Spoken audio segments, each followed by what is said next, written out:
Hi, Dan. It's great to see you again today for our second of our Winters and Winters series. It's great to have you on the phone today. Oh, thanks, Michelle. Happy spring. Happy spring. I will take it. We are we are this much closer to the warm weather here in Chicago. We've got the flowers blooming. It's a nice entryway point into GRESB season, as we also call it in our house. Well, besides daffodil season, right? Guess what? Right around the corner, April 1st, no fooling, the GRESB portal opens. And that is right around the corner. We're excited about that. Yeah, no, it's fantastic. April 1st, I can't believe how fast it came up. And then before we know it, it'll be the end of June and July 1st. But April 1st, portal opens. What does that mean to everyone? It's just free for all? Everyone submit on day one, or how does that work? Well, to me, it means it marks the end of the first quarter and the start of the second quarter. First quarter is typically financial reporting, and the second quarter for the past decade we've carved out as non-financial reporting. So in this instance, ESG. We've had a heck of a first quarter. My email has been lit up and busy. I am constantly in front of this camera talking to folks about, getting ready for GRESB, new people, what does it mean? What do we need to do? And what's interesting is there's a lot of different property types and sectors that are coming up. So we're seeing the single family home folks. We had a couple last year. And so we're getting some momentum around and some critical mass around a peer group there. And then the same thing with the triple net lease folks, right? There's a handful of really sizable listed property companies that are in the triple net lease space. And it's been kind of tricky for them to move forward on ESG. So those are some trends that we're seeing. How does that comport with kind of what your quarter's been like? Yeah, it's interesting. We'll call it I think we talked about this a little bit on the last call, but maybe one of the positives of the year that was 2020 is it's really started to move investors into seeing ES&G as being more of a must to have than a nice to have. And even though it may be more challenging for some of these other, sector groups, it's still becoming that must to have. And GRESB, as we know, is a fantastic disclosure. And oftentimes, I think, in my opinion, a really great starting mechanism for these companies that are looking to become more transparent with their ESG journey and communicate that effectively to their investors. So you're absolutely right. I'm seeing the trend increase in terms of going from kind of those big boys, so to speak, of where ESG and data collection and performance might be I don't like to say easier to obtain, but maybe more acceptable in that communication to those that have a challenge. But there's some fantastic benefits with it. And everyone that I've talked to is really excited about it. And I think they're excited that their peers are doing it. So it is a little bit of a, you go first. No, you go first. But as soon as that first person's like, all right, I'm in, everyone wants to go. It's like they all go to a conference and are like, all right, single family homes, like we're going for GRESB, but now everyone's doing it, which is what's wonderful though is the peer piece that makes that happen. So what's interesting is I've got a saying. One of my sayings is everybody wants to be first to be second, right? right? Did somebody else do this first? And so we did a couple things last year at GRESB. We rebuilt the airplane while flying it. What does that mean? So we have the management component separated from the performance component, separated from the development component. Mm-hmm. So here's what all that really boils down to is that everybody has to do the management component. That's 30% of the GRESB score, 30% of the points that are available. And that really gets at policies and procedures and data management systems and what is the DNA of this organization when it comes to environmental, social, and governance issues. Then, if you have a standing portfolio, you do the performance assessment or the performance component, and that can have charms and challenges. If you can acquire data, this consumption data, then you're going to do relatively well. If you are challenged with that, or you're just kind of getting started, well, it provides that framework that says, okay, here's the list of assets that we've got.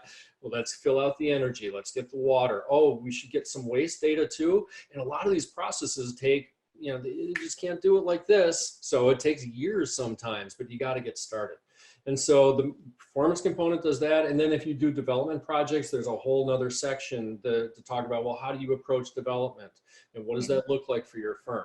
So had we not done that, right, we'd still be in this tricky spot. But now that we have the single family home folks, they'll do the management section and maybe they're doing some development, but it can now be even further tailored for them. And that's the charm of GRESB. It's a tailored approach for institutional real estate that is applicable globally and uses best practices.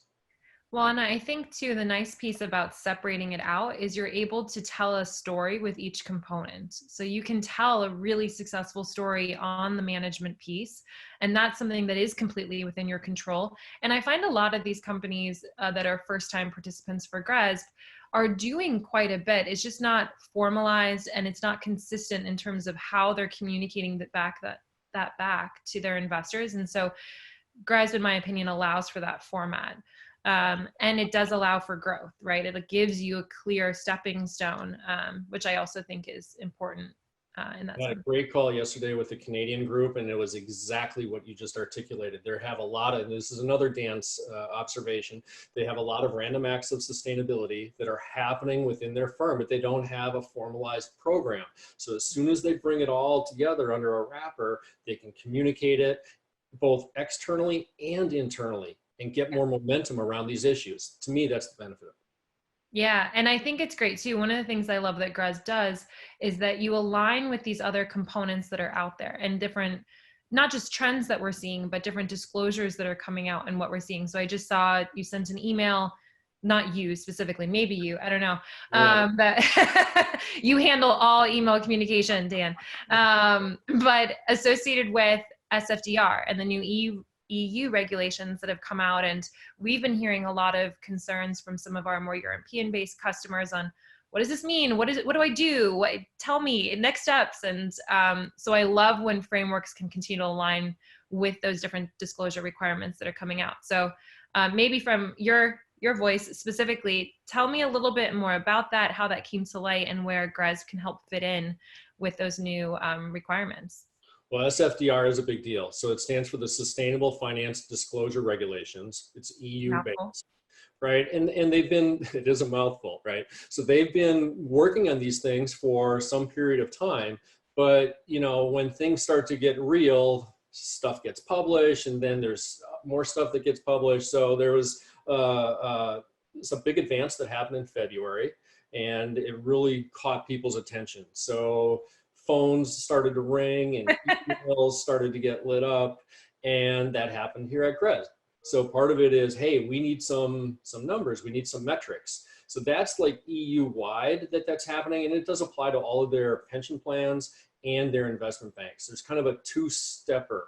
One is if you've been marketing a product under the idea of it being green, whether it's a green real estate fund or a sustainable, you know, something with some kind of strategy, it could be a renewables on the infrastructure side, then there's a heightened amount of disclosure that you need to make in order to back up those claims. So that, what does it devolve to? A hunt for data, right? And then there's the other side, which is if you aren't making those claims, there's still a level of rigor and disclosure that the EU is asking. So this applies now to all pension funds, to all investment managers in the EU, but by default, it also applies to the US because capital is fungible. And so I am confident that we have investment banks that have European investors in their real estate funds. I am confident that we have listed property companies called REITs here in the US that have EU investors. So as a result, there is this hunt for metrics, and it's happening and it's real time. So it doesn't really apply yet, right? There's some 2023 and 2024 is when this really becomes real, but people are on notice, and it's causing a lot of activity without a doubt. And although it's maybe based out of Europe, I'd like to think, for better or for worse, I think it's going to also start to become prevalent here in the States to do something similar. I mean, there was information that the SEC is creating a task force. We have the new administration. I think it's very prudent for us to realize that I would like to hope that US is not far behind in something similar as well. Just from a risk mitigation standpoint, it's better to be prepared. So we're seeing all this movement, a lot of requirements coming out. I'm going to throw another acronym at you of that I'm also seeing that's aligned with what GRESB is doing. No, I do like this. It's another thing of like GRESB kind of being that centralized place. But CRREM has also become super popular, I think, in the conversations I'm having specifically with the Europeans, but just in general as another tool to potentially look at. So tell me a little bit more about that.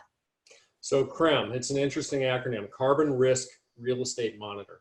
So what does this mean? So, and where did it come from? A couple of years ago, the EU put out they put some academics to work, and GRESB became part of this consortium. And the idea is the Paris Agreement says 2 degrees. How do we do it? By 2050, we need to have a carbon pathway that looks like this. If we're going to maintain a 2-degree world, then we need to reduce carbon. If you have a pathway that looks like this, that by default creates transition risk. How do you transition to a carbon-free world? And that's the ideal. So with the CRREM tool, there's the idea that every country has a carbon budget, and real estate accounts for a decent chunk of that. And if you need to do this, where does your portfolio line up against that line? Are you above the line or are you below the line? Below the line is good. Above the line is a signal that says, hey, there's some potential transition risk here. So if carbon gets priced, if regulation comes into play, if stringent building codes can happen, that creates opportunities for stranded assets. And it can happen in real estate. We saw it in the UK when it came to building labels, right? If you have an E or worse, you cannot let. And so that phenomena can certainly is on the horizon. And the CRREM tool is meant to help organizations understand with their portfolio, are you above or below? And it's also to help institutional investors maybe make different decisions when it comes to directing their capital to organizations that are not faced with as much transition risk. And is that something that you recommend when it comes to that tool? Like, are you looking at that on an annual basis? Are you looking at that more regularly? Or what are some of your thoughts on how to really utilize this tool? And do you share it back? Like maybe dive in a little bit more into those components. All great questions. And those are all the questions that have been bubbling around in my email. So, we're the first quarter. Okay, I'll play devil's advocate here. Tell me, Dan. So we're the first quarter of 2021. So things that are on the drawing board for GRESB, right? And so we have our rhythm. April 1st, the portal opens. On July 1st, it closes. Everybody has gone in and they've completed their GRESB assessment, and then we go to work. So or you take a vacation and then you go to work. Got it. GRESB is either fast or faster. We all take our vacations in July in our office. It keeps just ramping up and up and up. There's no vacation. Are you kidding me? No way. So in July, we go to work and we start to validate all of the data. We're also working on ways that you can use that data in different fashions. So an SFDR report, natural, right? And Yep. so these are things that we're working on, and we hope to have them ready in October, on October 1st, when the results are out there. Oh, you need some SFDR help? Well, here's this. And so CRREM is another one of those tools. Say, okay, here's how your portfolio stacks up. CRREM will not get baked into GRESB, right? That is a common thought out there. Yeah. So there's no design to do that at the moment. We always have to meet the industry where it is. GRESB is a by industry for industry construct, and CRREM is definitely a forward-facing tool. But it's a tool that can be useful. If you download the data set now from that website, I mean, that spreadsheet's a bear. It might break your computer. And it's very EU-centric. So there's some ideas about how it applies to the US, but it's not as well developed yet. I will say that a Canadian group got very excited about it, and they made it Canadian applicable. And then they picked up the phone and they called us and said, hey, can we give you this IP so you can put this into the CRREM tool and make it applicable to Canada? So those kind of interesting dynamics are happening. And it's very gratifying to me, because that's what we hope to get from our membership base, our leadership and new ideas and things like that. So a lot of work is being done in the background in order to help the industry with CRREM, with SFDR, with TCFD, because CRREM and TCFD are kind of aligned. And TCFD, the Task Force for Climate-Related Financial Disclosures, is a big thing in the UK. All these acronyms, I love them. Well, we are hopefully, GRESB is the thing where you kind of come in and you do this, and then it applies out here and out there, and so you can cover them all by using this tailored approach for institutional real estate that has been around for a decade. Yeah, and I think I mentioned this a second ago too, but to me, it's like the good foundational layer and stepping off point, and then things can continue to build from there, which is we're clearly seeing with these two other components. And we'll try to remember to put a link to both of those resources that are on the GRESB website, but posted with this presentation or podcast or video conference that we have today, series. Well, this is great. And I think maybe we'll end today with kind of one last thing. I know we talked about PREA and that they're having their awards coming up, right? And I know you're heavily engaged there. If you want to give a high level overview on what's happening on that end. Yeah, so PREA, the Pension Real Estate Association, yesterday they announced their inaugural ESG awards. And this is something that had been worked on behind the scenes for years to get to this point to recognize the leaders in the industry. So they have given out several awards. I mean, I actually have it right here, hot off the press. And so they received 59 submissions, and they came from members of PREA from all over the globe. And so open-end fund, closed-end fund, an ESG Momentum Award, and then one for an emerging manager. So on the open-end side, Hines was, I mean, it was so competitive, and I got to read an awful lot of these things. So there's really no losers, but there were winners. And so Hines, which has been doing a great job on sustainability for a long time, was recognized as the inaugural open-end fund winner with their EU open-end fund. And on the closed-end side, it was GID, which is an Australian group, but it was a US fund. And then the Momentum Award was with Gerding Edlin, Green Cities. And I really, really liked seeing that one, because that is the directive use of thinking about what kind of portfolio do we want? Well, let's raise capital. And what they did is they built a series of buildings. It was a development fund. And they said all of the buildings in here are going to be LEED Gold or higher. They're all going to be transit-oriented, urban, with these amenities, right? Healthy, and all of the things that we would want a developer to do and an institutional investor to do. And so for them to get that recognition, awesome. So happy, right? And so in the fall, last thing I'll say is in the fall, PREA is going to have another set of awards, and those are for the institutional investors. New York Common Fund, CalPERS, State of Illinois, who come one, come all. Talk about how you're using ESG in your investment decisions. That's going to be the idea about that award. So stick around for October when PREA brings in those submissions and announces who the winner there is.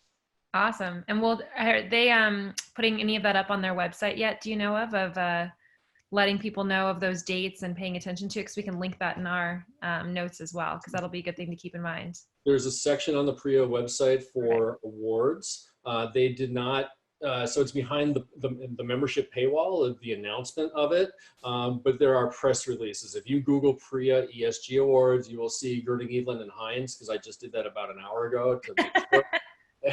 And then as soon as we post it on our webpage, you'll be able to see it on my LinkedIn. Awesome. We'll be sure to continue to link back and forth, because that's fantastic for them. I've heard great things on all of those components and what those groups are doing. So excited to see what October brings. I have a question for you. Okay. So the last question, right? How are you seeing momentum? What's your view of first quarter, right? How are we doing? I mean, kind of to what we were talking about before, I think we're seeing, I was a little nervous of, heading into COVID, and as we're talking about like real estate and how that's impacting real estate, I was a little nervous of what 2021 would look like, but I'm seeing a huge push momentum. I think ESG in general, exactly as we were saying, is that must-have comment. And I think the other thing I think we're seeing in the trends is that it's going down into the other groups that are maybe a little bit smaller, but still want to become a participant in GRESB. That's the next thing that I'm seeing. You don't have to have 100, 200, 1,000 properties that are part of your portfolio or fund to submit any longer. So I think we're heading into that next level, we'll say, in terms of potential participants. And I think everyone is really looking to start avoiding the greenwashing and having components of how you can successfully communicate with those investors. So Q1 for us has been exciting. We have new GRESB members that you're going to see here coming in soon, first-time participants, which will be wonderful. And then even beyond GRESB, we're seeing a lot more policy development, CSR reports, and getting into more data details of what it can actually do with this information. Carbon, I think, has been huge, and we've been having a lot of conversations there. So I think those are the trends. The other thing that I'm personally seeing is an increase as well on the social and the governance side. So historically, real estate as a whole has been very E-focused. It's just natural. They have that impact. And it's been very management and policy dependent for more of the social and the governance initiatives. I think we're going to start seeing more trends of being transparent with some of our social metrics in particular. We're already seeing that in CSR reports. But investors are starting to ask more of those questions. Like, cool, you've told me you have a diversity and inclusion policy. Now I want you to actually start looking at diversity metrics and what does that mean for your company and your investments. And it gets a little bit more complicated in real estate than I think in a typical investment strategy. But that's where I'm seeing it going. It's honing in on those metrics in particular. So 2021 is going to be exciting, I think, for all the above. But ESG's only growing in my mind. First year of a strong decade ahead for sure, right? Yeah. And the razor focus on carbon, that took a couple, 3-4 years. And I remember back in 2017, there was some tepid interest in putting targets out there. Yeah, we'll reduce our portfolio 10% by 2025. And then in 2018, they reduced their portfolio by 12%. They're like, oh my God, well, now what? And so science-based targets are coming into vogue. And I've been having some real conversations with real big firms about accountability. And like, okay, we hit those targets. Now we want some more serious targets, typically where science shows up. And then accountability is oftentimes tied to things like bonuses. So that is happening, and it will only accelerate. Investors are asking more and more granular details. It's not just a check the box component anymore. It's really getting into, no, show me. I want to see more for better or for worse, but I'd like to think for the better. Well, it's ESG. I say this a lot. ESG is a team effort. It takes all of us, right? Mm-hmm. And all of us are the many hundreds of members at GRESB. It's all of us individually and what we're trying to do and pushing forward and making change and making positive change. Yep. So keep up the good work. To you, Michelle, keep up the good work to the people that have tuned in to listen to us. Yeah. And I'll see you again soon. Yeah, we appreciate the time for Dan and for everyone who joined us today, and looking forward to our next series in another 4 weeks or so. Everyone enjoy the start of spring, and thank you so much. Appreciate the time. Tremendous.